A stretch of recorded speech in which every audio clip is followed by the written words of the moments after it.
নমস্কাৰ বন্ধুসকল welcome to my YouTube channel Assam career job আজি পুনৰ আপোনালোকৰ কাৰণে বহুত ডাঙৰ ভাল খবৰ আহি গ'ল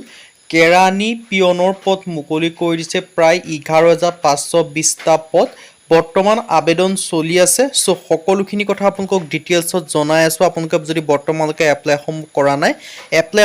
এতিয়াই কৰি লওক কেৰাণী পিয়নৰ পদ আহি গ'ল প্ৰায় 11520টাকৈ পদ সো আপোনালোকৰ কাৰণে বহুত ডাঙৰ ভাল খবৰ হয় সো যদি ভিডিওটো ভাল পায় ভিডিও লাইক এটা কৰি দিব পাৰে লগতে চেনেল সাবস্ক্ৰাইব কৰি দিব পাৰে এনেকুৱা ভিডিওসমূহ প্ৰতিদিনে পাই থাকিবে আৰু আমাৰ হোৱাটছআপ চেনেল লিংক ভিডিও ডেসক্ৰিপচনত দিয়া আছে তাত গৈ ফলোটো কৰি দিব পাৰে তেতিয়া আপোনালোকে ডেইলি জবৰ আপডেটসমূহ পাই থাকিব পাৰিব আহক আজি ভিডিও আৰম্ভ কৰো সো পোনপ্ৰথমে ভ্যাকেন্সিখিনি ডিটেইলছখিনি দি দিছো আপোনালোকৰ কিমান ভ্যাকেন্সি মুকলি কৰিছে সো কেৰাণী পিয়নৰ পদ মুকলি কৰিছে প্ৰায় 11403টা তাৰে ইউআৰ কেটেগৰী আনৰিজাৰ্ভ কেটেগৰী আছে 4740টাকৈ ভ্যাকেন্সি এসসি কেটেগৰীত আছে 1910টা ভ্যাকেন্সি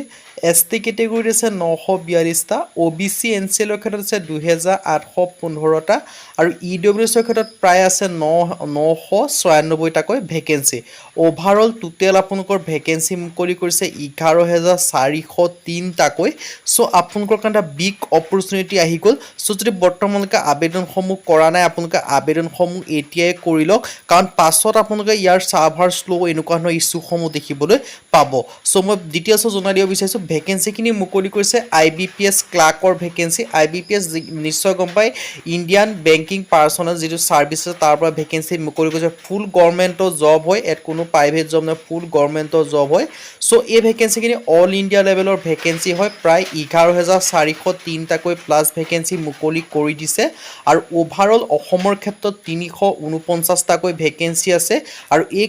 ভ্যাকেন্সি কিটাৰ ক্ষেত্ৰত অনলি অসমৰ কেণ্ডিডেট 349টা ক্ষেত্ৰত সিলেকশন সমূহ লাভ কৰিব পাৰিব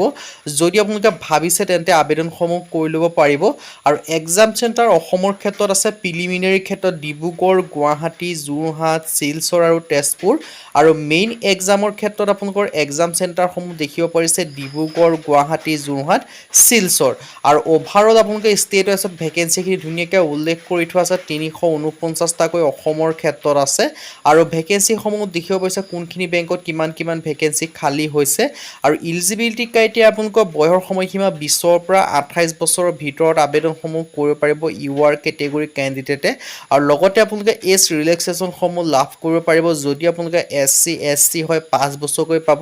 মানে 20ৰ পৰা 33 বছৰ বয়সলৈকে পাৰিব আৰু যদি আপোনালোকে ওবিসি এনসিএল হয় তেন্তে আপোনালোকে 3 বছৰকৈ পাব মানে 20ৰ পৰা 31 বছৰ পৰ্যন্ত আপোনালোকে আবেদনসমূহ কৰি ল'ব পাৰিব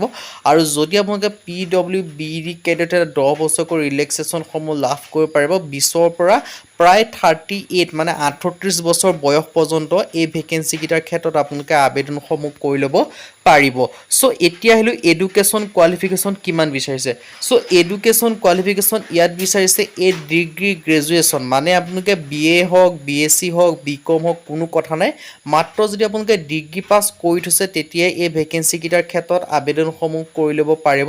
আৰু কম্পিউটাৰ লিটেন্সি হ'ব লাগিব মানে আপোনালোকে কম্পিউটাৰ চলাব পৰা হ'ব লাগিব আৰু প্ৰফিচিয়েন্সি ইন অফিচিয়েল ল্যাঙ্গুৱেজ আপোনালোকে যিখন ষ্টেটৰ ক্ষেত্ৰত আবেদনসমূহ কৰিব সেই ল্যাঙ্গুৱেজৰ সেই ষ্টেটৰ অফিচিয়েল ল্যাঙ্গুৱেজটো জানিব লাগিব ফৰ এক্সাম্পল আপোনালোকে যেহেতু অসমৰ ক্যান্ডিডেট আপোনালোকে অসমৰ ক্ষেত্ৰত এপ্লাইসমূহ কৰিব লাগিব আৰু অসমৰ যেটো অফিচিয়েল ল্যাঙ্গুৱেজ অসমীয়া সেইটো বিষয়ে আপোনালোকে জানিব লাগিব সো সোনকালে আবেদনসমূহ কৰি